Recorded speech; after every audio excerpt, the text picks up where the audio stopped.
राजनीति शास्त्र पाठ 2, नाम है एक दलीय प्रभुत्व का दौर। एक दलीय मतलब एक दल के, प्रभुत्व का मतलब वर्चस्व और दौर का मतलब समय। कल भी हमने इस बात का उल्लेख किया था कि जब किसी देश के राजनीति में अनेक सारे दल हो, लेकिन अनेक सारे दल के होते हुए भी केवल और केवल एक दल की प्रधानता हो, तो उस स्थिति को हम सब एक दलीय प्रभुत्व के दौर के नाम से जानते हैं। राजनीतिक पार्टियां अनेक हो, लेकिन वर्चस्व कितने का हो? एक का हो। बोलबाला कितने का हो? एक का हो, तो उसमें एक दलीय प्रभुत्व का दौर। कल हमने कहा था कि पहला आम चुनाव 1952 में हुआ, दूसरा आम चुनाव 1957 में हुआ, तीसरा आम चुनाव 1900। तो तीनों ही आम चुनाव में देखेंगे, तीनों ही आम चुनाव में आप अपने पाठ्य पुस्तक का पुनः अवलोकन करके देख सकते हैं। तीनों ही आम चुनाव में केंद्र में भी कांग्रेस की ही सरकार बनी, राज्य में भी कांग्रेस की ही सरकार बनी। ऐसा नहीं कि केवल कांग्रेस पार्टी था, ऐसा नहीं कि भारत में केवल और केवल कांग्रेस पार्टी ही थी। कांग्रेस पार्टी के अलावे भी अनेक सारी पार्टियां थी, लेकिन अनेक सारी पार्टी के होते हुए भी कांग्रेस ने अपने बहुलवाद को बनाए रखा, अपने वर्चस्व को क्या रखा? बनाए रखा। इसलिए 1952 से लेकर 1967 तक के राजनीति को भारत में एक दलीय प्रभुत्व के राजनीति के नाम से जानते हैं। आज थोड़ा सा एक छोटा सा टॉपिक चर्चा करेंगे, राजनीतिक दल। पहला प्रश्न क्या होगा? राजनीतिक दल। राजनीतिक दल किसे कहते हैं? तो वह दल, वह पार्टी जो राजनीतिक क्रियाकलापों में हिस्सा लेती है, वह दल या वह पार्टी जो राजनीतिक क्रियाकलापों में हिस्सा लेती है, उस दल को क्या कहते हैं? गलत किसे? भाई राजनीति में हिस्सा लेना, चुनाव करना, चुनाव में लड़ना, शासन को चलाना, सरकार की आलोचना करना, गलत किसे? जनता को राजनीतिक प्रशिक्षण देना, सरकार के कमियों का उजागर करना। हमने नहीं कहा कि सत्तारूढ़ विपक्षी बात मैंने नहीं कहा, सीधे राजनीतिक दल का कहा। तो वह पार्टी, वह दल, वह समूह जो राजनीतिक क्रियाकलापों में हिस्सा लेती है, उसको हम राजनीतिक दल के नाम से। देखो, राजनीतिक दल चाहे देश कोई भी हो, देश भारत हो, अमेरिका हो, चीन हो, जर्मनी हो, जापान हो, पाकिस्तान हो, कोई भी देश हो, लेकिन राजनीतिक दल के दो ही रूप देखने को मिलते हैं। वास्तव में राजनीतिक दल दो रूप में ही देखने को मिलते हैं। एक आते हैं सत्तारूढ़ दल, क्या आते हैं? सत्तारूढ़ दल, और दूसरा आते हैं विपक्षी दल। राजनीतिक दल कितने प्रकार के होते हैं? दो प्रकार के होते हैं। नंबर 1 सत्तारूढ़। सत्ता माने कुर्सी, रूढ़ माने बैठल। सत्ता मतलब कुर्सी, आरूढ़ मतलब क्या? बैठा हुआ। गलत कि सही? वह पार्टी जो चुनाव में पूर्ण बहुमत प्राप्त करती है, वह पार्टी जो चुनाव में क्या करती है? पूर्ण बहुमत प्राप्त करती है। और चुनाव में पूर्ण बहुमत प्राप्त करने के बाद जब जीतेगी तो कुर्सी पर बैठेगी, शासन को तो चलाएगी। चुनाव में पूर्ण बहुमत प्राप्त करने के बाद जब शासन व्यवस्था का संचालन करती है, तो उस पार्टी को क्या कहते हैं? कोई दिक्कत? आज जब चुनाव में पूर्ण बहुमत न मिलेगा, तो शासन व्यवस्था में शामिल होगी? नहीं होगी। कहां रहेगी? शासन व्यवस्था से बाहर रहेगी। और हमारे माननीय राहुल गांधी की तरह नरेंद्र मोदी के हर काम पर निशाना लगाएगा। तई को विश्व हुआ, हल्ला बोल, नरेंद्र मोदी मुर्दाबाद करना शुरू कर देता है। गलती की सही? तो जिस पार्टी को चुनाव में पूर्ण बहुमत मिलता है, शासन को चलाता है, उस पार्टी को क्या कहते हैं? सत्तारूढ़ पार्टी, जिस पार्टी को चुनाव में पूर्ण बहुमत नहीं मिलता है तो उसे शासन कार्य में शामिल होने का अवसर नहीं मिलता है। तो शासन कार्य में शामिल होने का अवसर नहीं मिलेगा तो शासन से कहां रहेगा? बाहर रहेगा। बाहर रहेगा तो क्या करेगा? सरकार की बुराई को तलाशेगा ना कि कौन कौन गलती किया। जनता में राजनीतिक चेतना जगाएगा ना, अरे तुमसे वादा ये किया था, 2 करोड़ नौकरी देगा, 2 करोड़ को छीनिए लिया। महंगाई बढ़े घटेगी, महंगाई को तो बढ़ा दिया। नहीं, गलत किसे? अच्छे दिन आएंगे तो बुरे दिन आ गए, कहते हैं नेता लोग। तो प्रश्न की पूर्ण बहुमत नहीं मिला तो सरकार से कहां रहेगा? बाहर रहेगा। तो जब सरकार से बाहर रहने का उस दल को क्या कहते हैं? विपक्षी दल या प्रतिपक्ष दल। गलती की सही? अब मन में होगा भाई सत्तारूढ़ का तो नियम है कि जेकरा सबसे बेसी वोट आ गया शासन व्यवस्था में शामिल हुआ सत्तारूढ़ दल। लेकिन सर राजनीतिक पार्टी तो बहुत है, तो कौन पार्टी की विपक्षी पार्टी कहेंगे? एक मुद्दे की बात हो गई। राजनीतिक पार्टियां तो अनेक सारे हैं, ध्यान देंगे। ये सुत गया कि? हाँ, सुतना नहीं। राजनीतिक पार्टियां तो बहुत है। गर्मी का दिन है, भोरे भोरे पंखा उखा चलता है, गांव में तो लाइन कट जाता है। कितना लड़का देता है मोबाइल चार्ज करने ही आता है। हाँ, कोचिंग मोबाइल चार्ज होता वो जगह तो लाइन कटबे न करे छी। अगल बगल अड़ोसी पड़ोसी सबको ले चलाता है। उसमें कल निरंजन भी धरा गया, उसके यहाँ 10 रुपये की चार्जिंग बाकी है। फिर शुल्क लगा दिया हूँ कि जो चार्ज करने के लिए पढ़ने के लिए आएगा उसको नहीं, अभी नहीं दिया है। तो भाई पार्टियां तो अनेक है, सत्तारूढ़ का परिभाषा तो बुझा गया क्या? कि जिसको सबसे ज्यादा वोट मिले शासन को चलाएगा, क्या कहलाएगा? सत्तारूढ़। तो विपक्षी के तरह कहें तो जो पिछुआड़ा में बैठेगा उसे विपक्षी नहीं। नहीं, विरोध में तो 100 पार्टी है। नियम है, कहता है सदन के कुल सदस्य का 1/10 विपक्षी पार्टी का मान्यता प्राप्त करने के लिए। सुन लो कि अगर लोकसभा में वर्तमान समय में 545 सीट है तो 545 का 1/10 संविधान कहता है जिस पार्टी को सीट आएगा उसी को विपक्षी पार्टी का मान्यता मिलेगा, अन्यथा नहीं मिलेगा। संविधान में ही लिखा हुआ है कि सदन की कुल सीट का 1/10 कितना? 1/10 सीट जिस पार्टी को मिलता है उसी पार्टी को विपक्षी पार्टी का मान्यता मिलता है। नियम है, एक पार्टी को, गठबंधन पार्टी कभी विपक्षी पार्टी नहीं होते, ऐसा संविधान में लिखा हुआ है। गठबंधन विपक्षी कभी नहीं हो सकता है। अकेला कम से कम आपको 55 को आना चाहिए। भारत में पिछले 2 आम चुनाव से 2014 के बाद विपक्षी कुछ है ही नहीं। 55 को कांग्रेस को नहीं है भाई, अकेला गठबंधन मिला के है। 54-55 से एक कम है, 53 के आसपास है। तरीका मन का माप नहीं, कानून तरीकों में का माफ नहीं करता है। नहीं, जहर खाओ उतने माफ करेगा कि तरीके खाली न मरते छोड़ दो, बहुता खाती तो मरती है। जो नियम है सुन, आपको याद रखना पड़ेगा इतना। राजनीतिक दलों की संख्या, मतलब दलों की संख्या के आधार पर राजनीतिक दल को 3 भागों में बांटा गया है। ऊपर का दोनों बातों समझ गया। 2 नंबर का तो कभी ये भी प्रश्न पूछा जा चुका है और 2 नंबर का ये भी प्रश्न पूछा जा चुका है फाइनल परीक्षा में। राजनीतिक दलों की संख्या के आधार पर विश्व के देशों को 3 वर्गों में बांटा गया है। गलत की सही? संसार में जितने भी देश हैं हर देश में राजनीतिक दल हैं, हर देश में राजनीतिक पार्टी है कि ना है? खाली भारत में?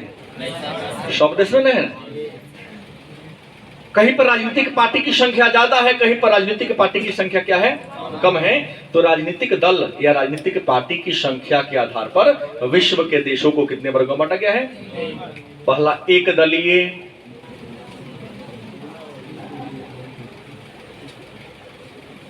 दो दलीय और तीसरा क्या है? बहुदलीय। ये तो यादें होगा, हमको समझाने की जरूरत नहीं। एक दलीय, जब किसी देश के राजनीति में केवल और केवल एक ही राजनीतिक पार्टी हो, गलत की सही? जब किसी देश की राजनीति में कितने दल का वर्चस्व हो, एक ही दल का वर्चस्व हो, उसमें पार्टी एक एक होता है, उस पार्टी में नेता बहुत होते हैं, चुनाव के समय उसमें ही उसी पार्टी का 2-3 खड़ा होते हैं, जिनको जनता सबसे अधिक सपोर्ट करती वही उस राष्ट्र का प्रधान बनता है। पार्टी वही रहेगा, व्यक्ति चेंज हो सकता है। तो जब किसी देश के राजनीति में एक ही दल का वर्चस्व हो, एक ही दल का बोलबाला हो, तो उसे हम एक दलीय शासन व्यवस्था वाला देश के नाम से, उम्मीद है भारी नहीं है, थोड़ा सा अपने दिमाग को मेरे दिमाग से कनेक्शन जोड़ देना है। हाँ, अब 1 घंटा मेरे नाम से ही समय को बेचना है, समझ में आएगा, दिमाग रहेगा सड़क पर तो नहीं आ जाएगा। ठीक, जब किसी देश की राजनीति में कितने दल का वर्चस्व हो, एक ही दल का वर्चस्व हो, तो क्या कहेंगे? एक दलीय व्यवस्था कहेंगे। कहोगे सर उदाहरण तो दीजिए। उदाहरण तो 2 मैं दूंगा, एक रूस और एक कौन है, मतलब सीधा समझो ना, जो साम्यवादी देश होते हैं वहां एक दलीय व्यवस्था होता है, एक लाइन में। साम्यवाद का सबसे बड़ा उदाहरण रूस और 2 दलीय। अब परिभाषा देने की भी जरूरत नहीं। जिस देश के राजनीति में कितने दल हो, जिस देश के राजनीति में कितने दल हो, 2 दल हो, उस देश को 2 दलीय शासन व्यवस्था वाला देश। जब राजनीतिक दल कई गो हो तो क्या कहेंगे? एक दलीय। जब राजनीतिक दल कई गो हो 2, तो उसे क्या कहेंगे?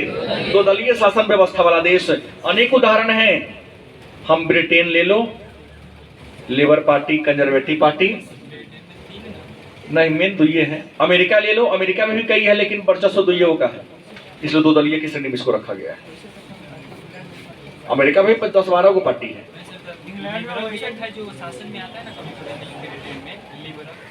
लिबरल उदारवादी दल उसी को कहते हैं। लेकिन लिबरल लेबर पार्टी से जुड़ा हुआ है, सपोर्ट से वो कर देता है, तब ही आता है, वैसे नहीं आता है। तो यहाँ भी 2 ही हैं। आज जिस देश के राजनीति में बहुत सारे, अनेक सारे दल की प्रधानता हो, तो उसे हम बहुदलीय शासन व्यवस्था वाला देश के नाम से जानते हैं। आप ले सकते हो भारत, पाकिस्तान, बहुत सारे देश हैं। तो पूछा गया प्रश्न है कि बहुदलीय शासन व्यवस्था का सबसे अच्छा उदाहरण, अन्य देश का नाम क्यों लेने दें, अपने पास जब उदाहरण है ये है, तो अपने घर में सामान मिल रहा है तो दूसरे के यहाँ खरीदने की जरूरत नहीं। उम्मीद है सारे बात को हमारे बच्चे समझ गए होंगे। अभी तक हमने 6 प्रश्न पढ़ा। राजनीतिक दल किसे कहते हैं? पहला प्रश्न। अब पूछ देगा राजनीतिक दल का काम क्या है, तो बहुत भारी बात है, सब मैं बोल ही रहा हूँ। चुनाव लड़ना, शासन चलाना, सरकार की आलोचना करना, जनता में राजनीतिक चेतना जगाना, उकरे कम नहीं। हाँ, घोटाला भी करना उसी का काम है। और राजनीतिक दल 2 होते हैं, प्रकार के होते हैं, सत्तारूढ़ दल और विपक्षी दल। दोनों का परिभाषा जान गए। राजनीतिक दलों की संख्या के आधार पर 3 भागों में बांटा गया विश्व के देशों को, एक दलीय, द्विदलीय और बहुदलीय। विचारधारा के आधार पर, किस आधार पर? विचारधारा के आधार पर राजनीतिक दल को कितने भागों में बांटा गया है? 3 वर्गों में बांटा गया है। विचारधारा के आधार पर राजनीतिक दल के कितने प्रकार हैं? एक दक्षिणा पंथी, दूसरा वामपंथी, तीसरा केंद्रवादी। एक बार पूछा गया दक्षिणापंथी पार्टी किसे कहते हैं? आपके पाठ्यक्रम का ही है, ऐसा मैं कुछ भी नहीं बता रहा हूं जो आपके सिलेबस का ना हो। अलग है कि कभी कोई बात शुरू पाना में है तो कोई बात लास्ट पेज में है, लेकिन है आपके पाठ्यक्रम का ही। विचारधारा के आधार पर राजनीतिक दल के कितने प्रकार हैं? क्या नाम है? दक्षिणापंथी पार्टी, वामपंथी पार्टी। अब दक्षिणापंथी पार्टी किसे कहते हैं? दक्षिणापंथी पार्टी उस पार्टी को कहते हैं जो व्यवस्था जो चाहती है कि प्राचीन काल से जो व्यवस्था चलती आ रही है वह व्यवस्था हमारे समाज में बरकरार रहे। बड़े लोग सत्ता में है तो वही सत्ता में रहे, गरीब गरीबे रहे, अमीर अमीरे रहे। गलत कि सही? आपको समझने के लिए दक्षिणापंथी पार्टी उस पार्टी को कहते हैं जो प्राचीन काल से जो हमारी परंपरा चलती आ रही है।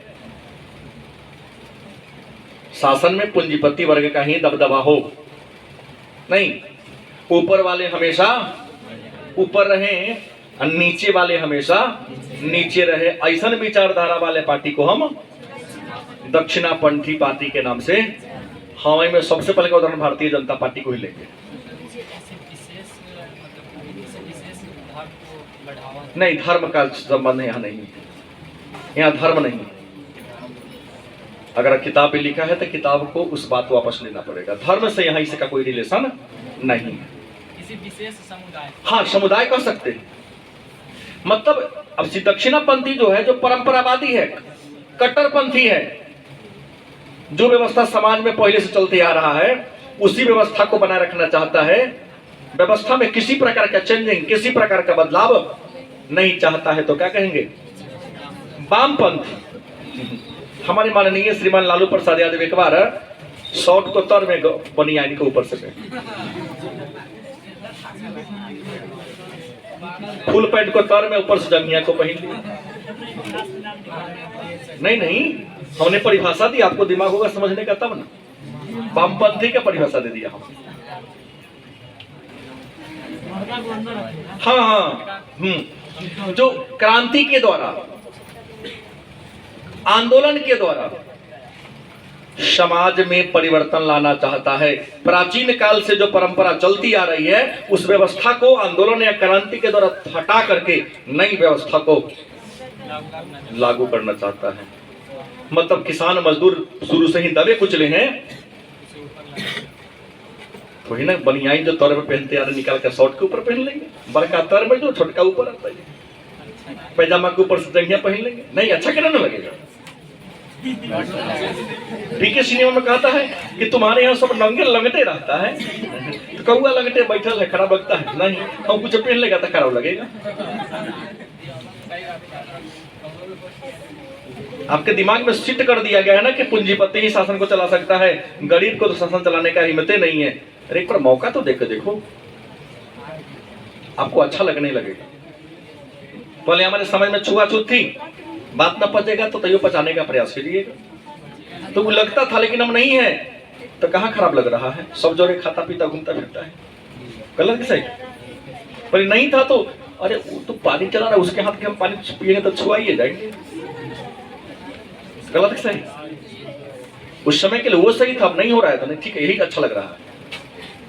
वामपंथी समझ गए होंगे उग्र क्रांति के द्वारा, परिवर्तन के द्वारा समाज में जो परंपरावादी व्यवस्था चलती आ रही है उस व्यवस्था को समाप्त करके नई व्यवस्था को जो लाना चाहता है उसको हम वामपंथी कहेंगे। ये दक्षिणापंथी का उदाहरण लेते हैं बीजेपी, कोई गलत नहीं है। यहाँ सीपीआई एम बहुत सारा है। किसान मजदूरों का जितना ही पार्टी है ना, और किसान मजदूरों का समाजवादी का मत नाम लो, कम्युनिस्ट पार्टी और भारतीय कम्युनिस्ट पार्टी, तो ये वो है जो किसान मजदूर का नेतृत्व करता है। समाजवादी पार्टी तो बाप बेटा के पार्टी है, अपना घोड़े भर के लेके चलता है, बाकी को कहाँ लेके चलता है? तो अपना सत्ता से जा रहा है। हमारे बिहार में भी आरजेडी को पीछे जाने के पीछे यही कारण है कि हमारे श्रीमान लालू प्रसाद यादव को अपना बेटा के अलावा उन्हें कुछ दिखाई नहीं देता है। ये क्या ना होगा? लोकतंत्र है भाई। जनता को बुर्बक तब तक बना सकते हैं जब तक जनता पढ़ी लिखी ना हो। भाई आप ठीक है नेतृत्व कर रहे हैं, लेकिन निस्वार्थ हो जाइए। बिहार में हमारे परिवार के अलावा और भी यादव के ऐसे परिवार हैं जो हमारे राज्य के शासन व्यवस्था को बढ़िया से चला सकता है। कहने के लिए भले ही जो, लेकिन वो भी दक्षिणापंथीय हैं। सोच देखेंगे तो समाजवादी पार्टी का सोच भी दक्षिणापंथीय है कि परंपरा से हमारा खानदान के लोग शासन करते आ रहा है तो हमारे खानदान के शासन करेगा। सोच बदलने की जरूरत है। गलत कि सही? यहाँ लोग बीजेपी का नाम रख दिया है, लेकिन गलत नाम रखा है। यहाँ बीजेपी की दक्षिणापंथी नहीं होना चाहिए, केंद्रवादी होनी चाहिए, क्योंकि वहां अध्यक्ष होते हैं, खानदानी नहीं होते हैं, तुरंत बदलते रहता है। जो लायक होता, अटल बिहारी गए तो नरेंद्र मोदी को उठा लिया, नरेंद्र मोदी जाएंगे तो फिर कोई निमन का नया को उठा के लेने चलेगा। देखो व्यवहारिक बात मैं बोला हूं आपको, केंद्रवादी न तो ये दक्षिणापंथी विचारधारा को मानती है, न वामपंथी को विचार को मानती है। भाई जेकरा में काबिल है, जो काबिल है सत्ता में रहेगा, जो काबिल नहीं हो सत्ता से क्या हो जाएगा, बाहर चला जाएगा। तो उसे क्या कहेंगे, केंद्रवादी दल का। ठीक हुई थी माथा पर हाथ ले, बच्चा लोग माथा पर हाथ क्यों रखेगा, पापा के होटल में खाना है, बीसीए बाप के कैश पर ऐसा लोग माथा पर हाथ अच्छा नहीं लगता है। मम्मी के ड्राई क्लीनर्स में कपड़ा धोवाना है, अब पापा के होटल में ऑर्डर दे के खाना है, नहीं खरीदिएगा तो पढ़े ना जब। अब तू ट्रिपल भी सीए करता है, धमकी देता है वो घरे। हाँ, केंद्रवादी दल समझ गए। और केंद्रवादी दल में आईएनसी इंडियन नेशनल कांग्रेस, भारतीय राष्ट्रीय कांग्रेस केंद्रवादी दल के उदाहरण है। लेकिन आज के रूप को देखिएगा ना तो शुद्ध दक्षिणापंथी है। राहुल गांधी को लाना चाहते हैं, सोनिया गांधी। दूसरा कांग्रेस में नेता नहीं अध्यक्ष बनने के लायक, आई बुरा देगा पार्टी को। सही बोल रहा हूँ, बुरा नहीं मानिएगा मैं किसी पार्टी का। अब तो बुरा दिया, अब कथी बुराएगा। अब देखो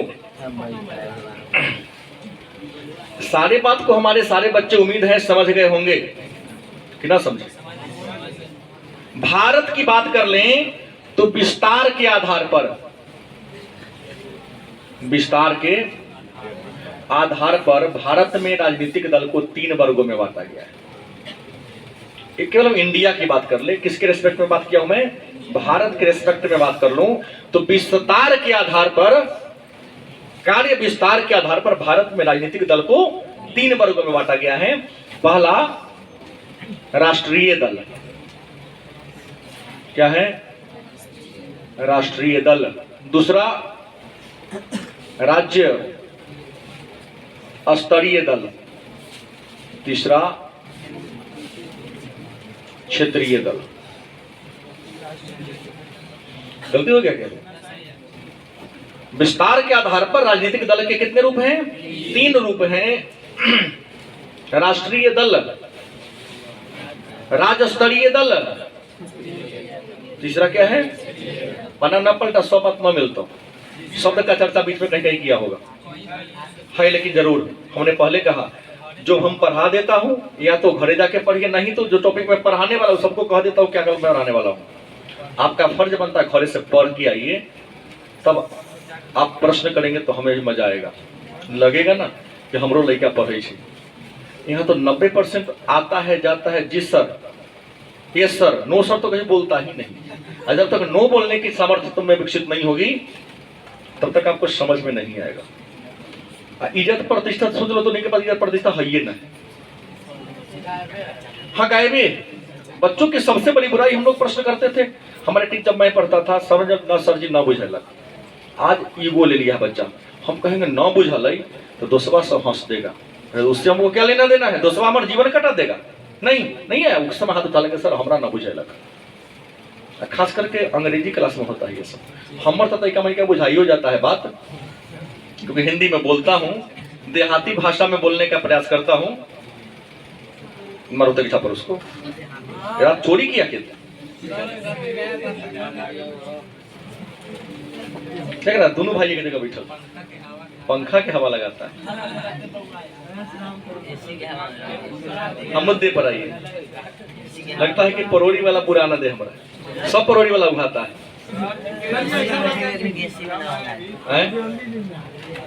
हाँ ध्यान देंगे हमारे यहाँ। विस्तार के आधार पर राजनीतिक दल के कितने रूप हैं? 3। राष्ट्रीय दल, राज्य स्तरीय दल, क्षेत्रीय दल। राष्ट्रीय दल वह दल, आसान शब्दों में, इसके तो कई और भी बात है लेकिन आसान शब्द में कह रहा हूं कि जिस राजनीतिक पार्टी का कार्य क्षेत्र संपूर्ण इंडिया में हो। भारत के 2800 राज्य, 7 केंद्र शासित पर 8 केंद्र शासित प्रदेश। संपूर्ण भारत में के राजनीतिक क्रियाकलाप में जो पार्टी हिस्सा लेता है उसे राष्ट्रीय राजनीतिक दल कहते हैं। और भारत में राष्ट्रीय राजनीतिक दल की संख्या 7 था, अब 8 हो गया, 19 में हो गया। तो भारतीय जनता पार्टी, भारतीय राष्ट्रीय कांग्रेस, क्या मार्क्सवादी पार्टी, भारतीय कम्युनिस्ट पार्टी, तृणमूल कांग्रेस, उसके बाद राष्ट्रवादी कांग्रेस पार्टी, जो 19 में बना है असम वाला पार्टी। 8 पार्टियां ऐसी हैं राष्ट्रीय दल का मान्यता प्राप्त है। राज्य स्तरीय दल एक ही राज्य में, कुछ ऐसी पार्टियां हैं जो एक ही दल में वर्चस्व को बनाए रखा है। एक दल अधिक से 2 राज्य, एक या 2 राज्य में, राज्य से बाहर होकर पहचान, नाम तो है लेकिन ज्यादा बोलबाला, तो उसे क्या कहेंगे? राज्य स्तरीय दल। और वर्तमान समय में 58 को राज्य स्तरीय दल है लगभग। हालांकि डाटा घटते बढ़ते रहता है, केवल हमको राष्ट्रीय को याद करके रखना है। आपसे यही प्रश्न पूछता है कि भारत में राष्ट्रीय राजनीतिक दल कितने हैं। राजनीतिक दलों की संख्या को हटाने बढ़ाने का अधिकार भारत के निर्वाचन आयोग को है। तो ये तो परफेक्ट है, लेकिन ये सब थोड़ा आगे पीछे रहते रहता है। क्षेत्रीय दल जो किसी क्षेत्र विशेष में काम करती है, जैसे पूर्व उत्तर में, दक्षिण पश्चिम में, दक्षिण पूर्व में, उत्तर पश्चिम में, मध्य भारत में ही किसी खास क्षेत्र में जो राजनीतिक एक्टिविटी करता है उसको हम क्षेत्रीय दल के नाम से। पर भारत में क्षेत्रीय दलों की संख्या 1112 है, बहुत ज्यादा है। इसका हिसाब नहीं है कितना है, 1112 ना हो गया, 11। राजनीतिक दलों को चुनाव चिन्ह कौन देता है? निर्वाचन आयोग।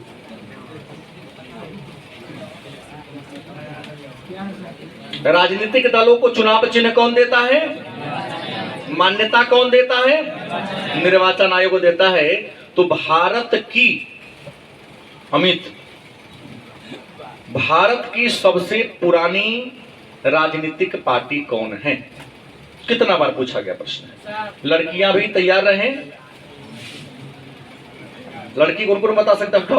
भारत की सबसे पुरानी राजनीतिक दल, कितना बार इतिहास में चर्चा कर दिया, यहां भी चर्चा कर दिया। पूरे बच्चों में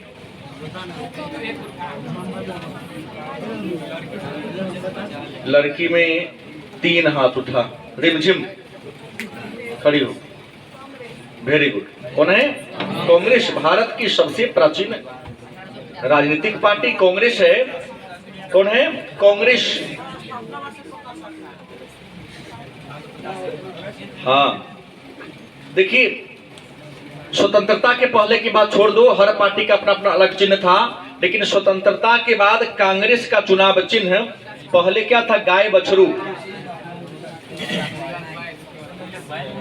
नहीं गाय बछड़ा। 1952 से 69 तक कांग्रेस का चुनाव चिन्ह क्या था? गाय बछड़ा। एक बाद आया एक जोड़ा बैल।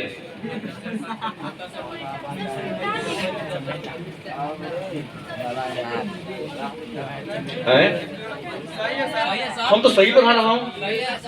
एक जोड़ा बैल दिया गया 1969 से 1978 तक। और 1900 देखो, स्वतंत्रता प्राप्ति के बाद कांग्रेस का विभाजन 2 बार हुआ है। कांग्रेस अपने स्थापना से लेकर अभी तक 3 बार बटा है। एक बार कांग्रेस का विभाजन 1907 में हुआ था, मतलब गरम दल व नरम दल में। गलत सही?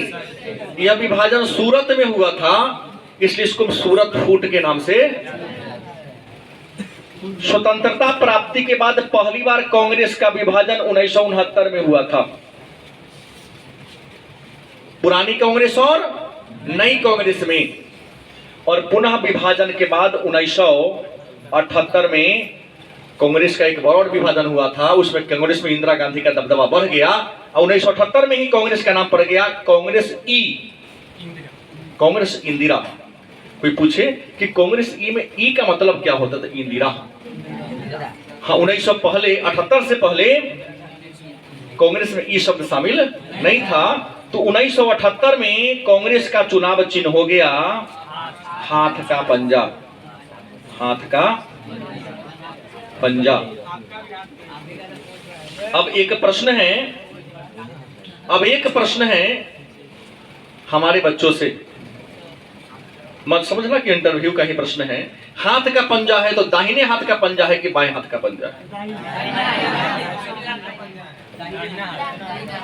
हमारा हाथ देख के मत समझ लेना। हाँ, दाहिने हाथ का पंजा है, क्योंकि चिन्ह इधर से देता है। देखिएगा, अंगूठा व्यक्ति की तरफ होता, अगर इधर से होता, बाएं से होता तो बायां हाथ हो जाता, लेकिन देखिएगा ऐसा रहता तो इस साइड में रहता है। अपने तरफ किताब रखो ना तुम, लेकिन एक बात है, अगर आप अपने तरफ किताब रखते हो, किताब में फोटो दिया हुआ है, हम अपने तरफ रखते हैं, ऐसे आता है, मतलब दाहिने हाथ। अगर बायां हाथ होता तो हाथ मेरा इधर चला, देखो दाहिने हाथ का पंजा। थोड़ा देर के लिए कंफ्यूजन में डाल देगा।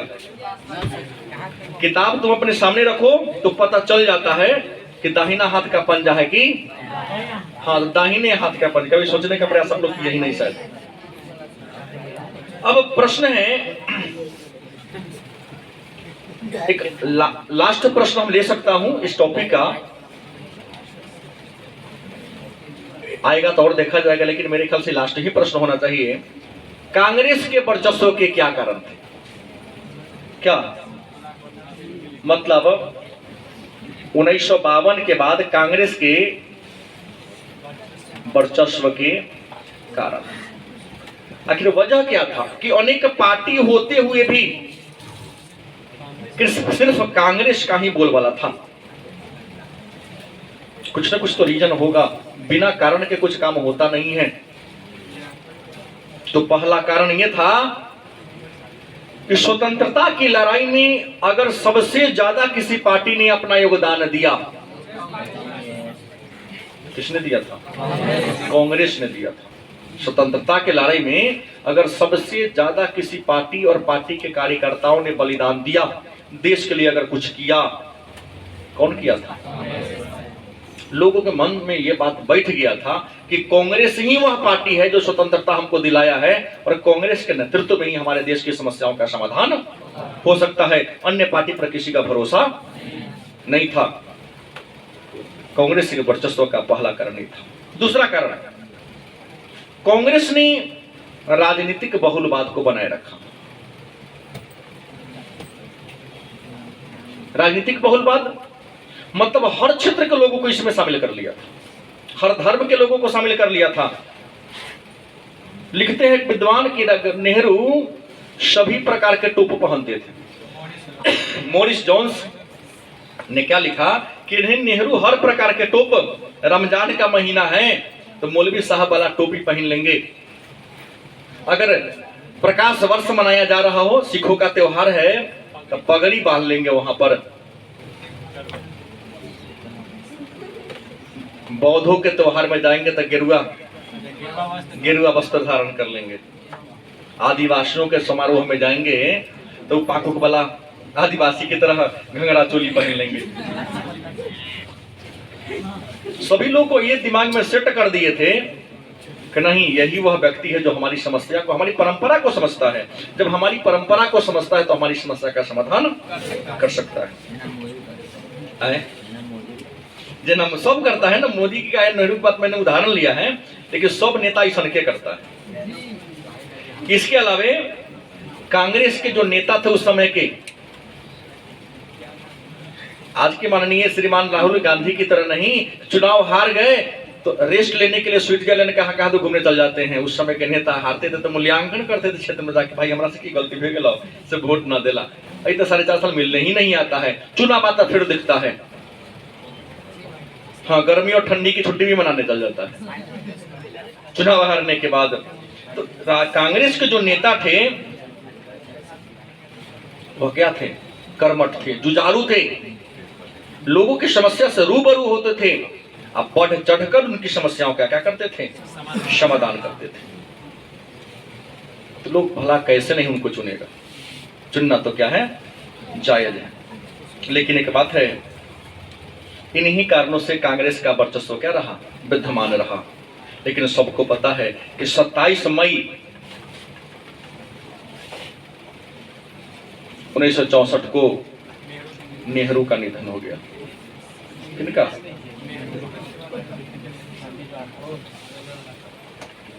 उड़ीसा में हृदयाघात हुआ, हार्ट अटैक का दौरा पड़ा। अब शोक का तो कहा नहीं जा सकता है। हाँ, एकदम सही बात बोले आप, कि बता रहा हूं, हम चीन से शायद न भी हारते, क्योंकि हमारी सेना नेहरू जी को बार बार कहती थी कि श्रीमान आ रहा है आगे। नेहरू को चीन पर, चाउ एन लाई पर इतना भरोसा था, इतना मत खांटी दोस्त है, वो हमको धोखा कभी दे नहीं सकता है। सांप गोजर बिलाई कुत्ता खाने वाला चाइनीज पर भरोसा कभी नहीं करो, कुछ भी नहीं छोड़ता है। कीड़ा मकोड़ा सबको च्यूटी सब खा जाता है। नेहरू के हृदय को आघात इसलिए लगा कि हिंद चीन भाई भाई का नारा दिया। 1954 में चीन से पंचशील समझौता किया, गले से गले मिला। जब षड्यंत्र अपने चौकी को बढ़ा रहा था, सेना जासूस राव सब कह रहा था कि श्रीमान आगे बढ़ रहा है, कुछ एक्शन लेने को कही कि नहीं वो मेरा मित्र है, मेरे साथ दगाबाजी चीन कभी नहीं कर सकता है। हमारा बेटा, हमारी बेटी, हमारे कार्यकर्ता हमको धोखा दे सकता है, लेकिन चीन हमें धोखा। लेकिन उसे कि नेहरू जी को क्या पता, ये तो सबको, अच्छे लोगों को सब अच्छा दिखाई देता है। लिखा है गोस्वामी तुलसीदास ने रामायण में कि जाकी रही भावना जैसी, प्रभु मूरत मिलहि तिन तैसी। जिनकी भावना जैसी होती है, सामने वाला व्यक्ति भी उसको ऐसा ही दिखता है। अच्छे लोगों को सामने वाला सब अच्छा दिखाई देता है, चोर को सब चोर दिखाई देता है। हमारे माननीय नेहरू जी अच्छे विचारधारा के लोग थे। उनको चाउ एन लाई भी, चुट्टा व्यक्ति भी बहुत अच्छा दिखाई दिया। भरोसा टूट ही नहीं रहा था। इनको लगा कि सब कुछ हो सकता है, चीन इंडिया पर आक्रमण। लेकिन अक्टूबर 1962 में इनका भ्रम, नेहरू जी का भ्रम क्या हो गया, टूट गया। हजारों की संख्या में हमारे सैनिक मरे थे और 32,000 वर्ग किलोमीटर भूमि चीन ने क्या कर दिया, हड़प लिया। राजनीति में थे, पद पर थे, चल रहा था, लेकिन फिर भी इनको भ्रम में था कि ना चीन पर कोनो दबाव होगा तो ऐसा कर रहा है। लेकिन यह सदमा बढ़ते बढ़ते ज्यादा हो, कोनो नली में कोनो सोच से कि मेरा मित्र हमको धोखा। देखो, दूसरा आदमी धोखा देता है तो इंसान को तकलीफ नहीं होता है, लेकिन आप सबको अगर मैं अपना मान लिया हूं तो आप सब यदि धोखा देंगे तो थोड़ा सा सदमा होगा। नेहरू जी ने चीन को अपना मान लिया था, चाउ एन लाई को। इसी सदमा के चीन ने हमारे भारत के प्रथम पीएम को क्या कर दिया, प्राण का ले लिया। अब जैसे ही नेहरू जी मरे, नेहरू जी के मरने के बाद कांग्रेस में मतभेद पैदा हो जाता है। देखो, कांग्रेस में दो प्रकार के, जब कांग्रेस पार्टी की बात करते हैं तो कांग्रेस में दो प्रकार के लोग हैं। एक हैं युवा, क्या है, एक में नौजवान है और एक है वरिष्ठ। गलत कि सही? कांग्रेस में दो प्रकार के व्यक्ति हैं। राजनीतिक कार्यकर्ता कितने प्रकार के हैं? दो प्रकार के राजनीतिक कार्यकर्ता हैं। तो कांग्रेस में जो नौजवान हैं उन्हें युवा तुर्क कहते हैं। क्या कहते हैं? युवा तुर्क कहते हैं। और कांग्रेस में जो वरिष्ठ लोगों का समूह है उसे सिंडिकेट कहते हैं।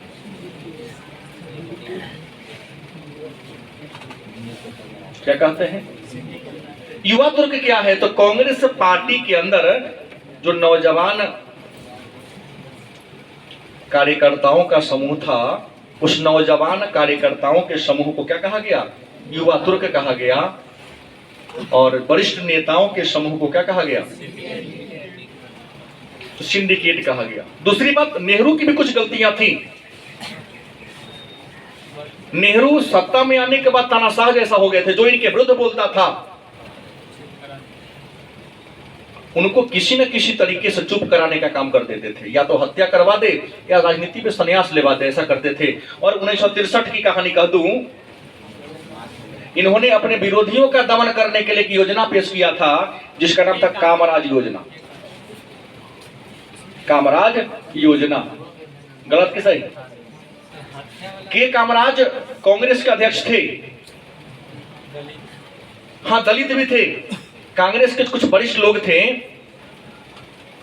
जो नेहरू के टक्कर में आ रहे थे, नेहरू के विचारधारा के समान आ रहे थे, और नेहरू नहीं चाहते थे कि कभी यह हमारे समकक्ष क्या हो, खड़ा हो। जबकि वह उच्च मंत्रालय के पद पर था, कई राज्य के मुख्यमंत्री के पद पर था, वो सब बात समझ गए। तो नेहरू से था कि डायरेक्ट इसको हम हटाएंगे तो हमारी बेइज्जती हो जाएगी, हमारा जो विश्वास है इस पर से टूट जाएगा। तो उसने के कामराज अध्यक्ष को कहा कि एक योजना लाओ, गुप्त मीटिंग कर लिया कि ऐसा करो कि ऐलान कर दो कि हमारी राजनीतिक पार्टी थोड़ा लड़खड़ा रही है, पार्टी लड़खड़ा रही है, इसको अगर ऊपर लाना है तो पुराने लोगों को सत्ता छोड़कर संगठन में जुड़ना पड़ेगा। तो क्या किया नेहरू, चाल चल गया यहां पर कि जो लोग आगे बढ़ रहे थे, अच्छा काम कर रहे थे राजनीति में आकर के, नेहरू देखा कि अगर ये अच्छा काम करेगा तो फिर हमारा बाल बच्चा तो पीछे चलिए जाएगा। इंदिरा गांधी का ब्याह ठीक हो गया था, नेहरू जी पसंद किए थे अटल बिहारी वाजपेयी को, उनके पास गए थे कि आप इसे शादी कर लीजिए।